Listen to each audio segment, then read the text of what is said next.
Tervetuloa taas tänne Leffahullu-podcastin pariin. Tällä kertaa arvostelussa juuri menehtyneen Chuck Norrisin tähdittämä Invasion USA. En ole hirveästi nähnyt Chuck Norris-leffoja ja tätäkään legendaarista leffaa en ole aiemmin nähnyt. Vaikka leffa on syntymävuoteni 1985 leffa ja tuota elokuvavuotta pidetään yhtenä kaikkien aikojen parhaista. Nyt on siis hyvä hetki tarttua vihdoin tähän, varsinkin kun se tuli vastaan Prime-videossa. Ja nyt totta kai kerron siitä siis mietteitä.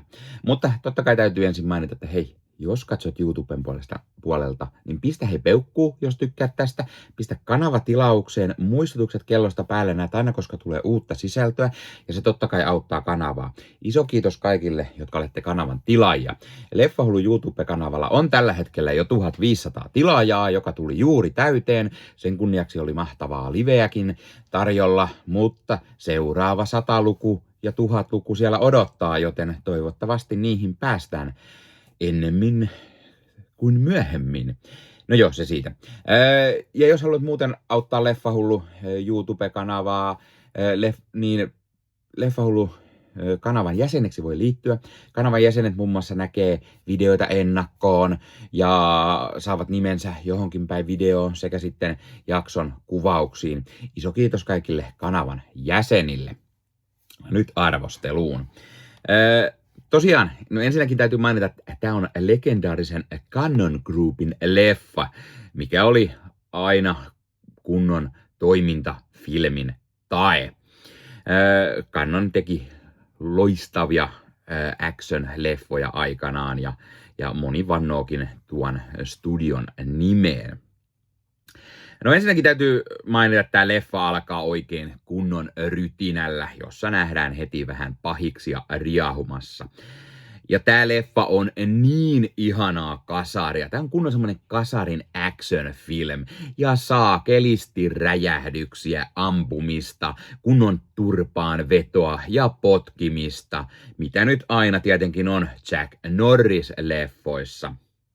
Ja Tämä on just semmoista kunnon toimintaa, joka pärjää kyllä hyvin Arskan ja Syltyn leffoillekin. Meikäläinen on siis juuri näistä kasari-action-tähdistä niin eniten aina tykännyt ja katsonut Arskan ja Syltyn leffoja. Ja jotenkin Schwarzenegger ja Stallone on enemmän ollut meikäläiselle jotenkin, kun Norrisin leffat on jäänyt vähän vähemmälle huomiolle. Mutta nyt on syytä sitten vihdoin tarttua vähän Chuck Norris-leffoihin. Puhutaan vähän tarinasta. Eli tässä on tämmöinen venäläinen pahis Rostov, joka sitten miehineen aikoo hyökätä ja valloittaa Yhdysvallat. Niin siihen tarvitaan sitten entinen CIA-agentti ja yhden miehen armeija, Chuck Norrisin esittämä Matt Hunter, pysäyttämään tämä Rostov ja hänen miehensä. Ja Hunter ja Rostov on ennestään jo vanhat vihamiehet ja tällä kertaa taistelu käydään sitten kuolemaan asti tässä isossa kissa- ja hiirileikissä, jossa ei ruumiita puutu.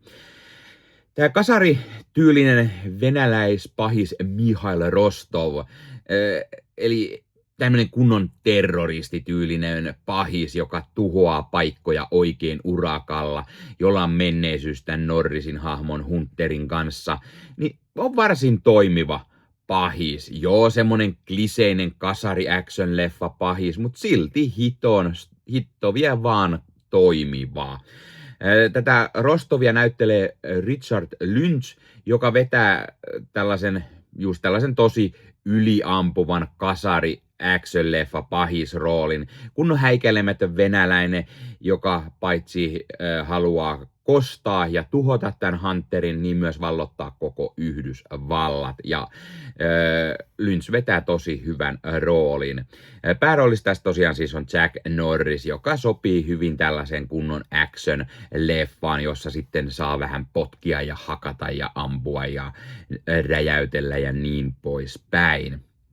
Muissa rooleissa nähdään muun muassa Eddie Jones, joka on tällainen FBI-agentti Marvin Cassidy, joka on siellä ihmettelemässä, että mitä sitten Rostov ja ne muut oikein tekee. Eddie Jones on meikäläiselle itselle ehkä se kaikkein tutuin Ysärin Teräsmieheni sarjasta, jossa hän näytteli Jonathan Kenttiä. Ja koodilla Leffahullu 15 saat nyt 15% alennusta Bad Record Storesta. Eli Bad Record Store on tämmöinen verkkokauppa, josta voi käydä ostamassa itselleen fyysistä mediaa. Eli tykkäät sitten elokuvista ja sarjoista tai vaikka CD-levystä, vinyyleistä tai C-kaseteista, niin Bad Record Store on sinulle juuri oiva paikka, josta voit ostaa nämä fyysisenä hyllyyn itsellesi. Sivustolta löytyy esimerkiksi kaikille leffadikkareille mielenkiintoisia julkaisuja. Sieltä löytyy leffoja esimerkiksi, mitä ei enää välttämättä muualta löydä, koska ne painokset on aikaa sitten myyty loppuun. Sieltä löytyy mukavasti pohjoismaalaisia julkaisuja tai Suomi-julkaisuja, eli sellaisia, mitkä moni varmasti haluaa hyllyynsä ja tykkää keräillä.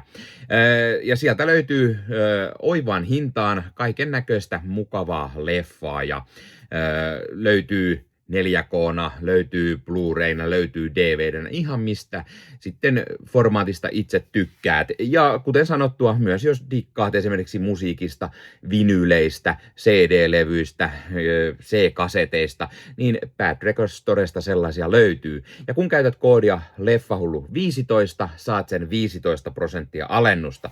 Ja kun vielä menet YouTuben puolelta, tuossa kuvauksissa alta näkyvän linkin kautta sinne Bad Record Storeen, niin sitten vielä meikäläinenkin hyötyy siitä jotain. Eli kannattaa ihmeessä käydä tuon linkin kautta, ja sitten kun käytät siellä sen koodin Leffahullu15, niin saat sen 15% alennusta.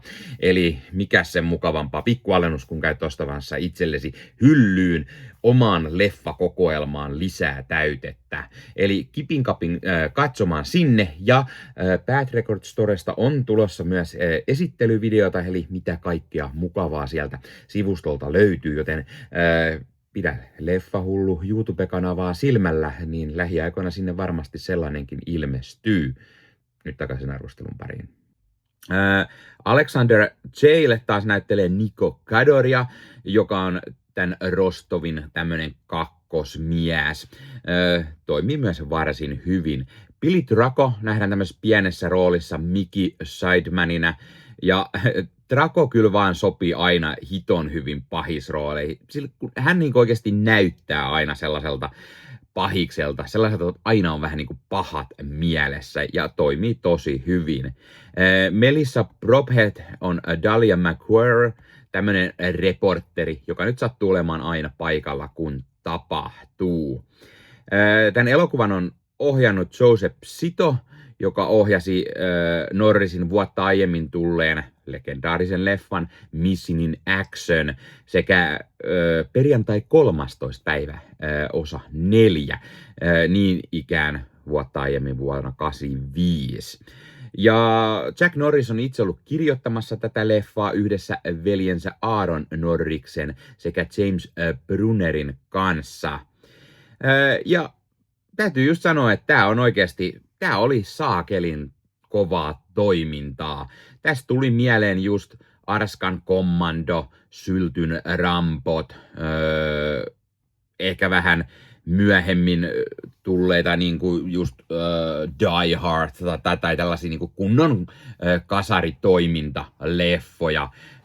Sitten vähän tästä tulee Bond-leffat mieleen oikeastaan just pahiksen ansiosta. Ja täytyy myös mainita, että se hauska juttu, tähän on myös joululeffa, koska tarina sijoittuu jouluun, nähdään joulukoristeet, kuullaan joululaulu jälleen, niin tätä voi katsella myös jouluna. Ei tämä ole sellainen, että on pakko, ei sitä hirveästi sitä joulusta fiilistä siinä ole, mutta on sen verran, että kyllä tätä nyt voi katsoa jouluna siinä, missä Die Hardiakin.